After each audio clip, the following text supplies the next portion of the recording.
De Wetterplatte mist wat. De meeste toeristen hier het na alle graag net in de gaten, maar de beide toren binnen al maanden net gelijk. De wienwiezer van de linkertoer leidt namelijk al een paar weken achter in de auto van directeur De Jong van het restauratiebedrijf De Jong in Warkum. Een storm in oktober zorgde ervoor dat de wienwiezer onder kwam. En dat had nog een flinke wienpoester west, want soks gebeurt net zomaar.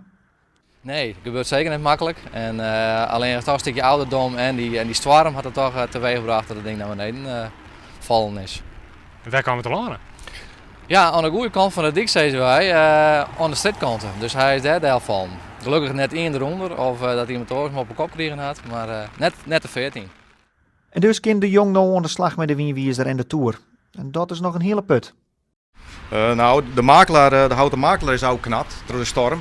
Dus dat moet al hersteld worden. Er moet een gedeelte van de spits met iepen bovenin.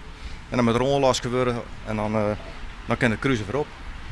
Maar daarvan maak je hem dus ook een pad van de Tour draaien. Ja, en het leihwerk. Dus dat moet er ook om erbij te kennen. 6 weken lang zit de Wetterplatte in de steigers. De jongen is best wel grutskop dat er mij zo'n wraad verneemd gebouw aan de slag mee. Ja, natuurlijk. Ja, zeker dit hoor. Ja. Zeker, ik ben zelf ik net zwennen. Dus dat heb me, doet er wat uiteindelijk. Ja. Het wordt budget dat de Tour de komende weken een paar meter kwatter is. En zo is het beeldmerk even wat minder karakteristiek. Ja, zeker. Het is iets minder karakteristiek, maar misschien ook wel weer heel leuk om te zien hoe ze dat weer opbouwen. En het jouwt ook wel weer wat reuring. Ja.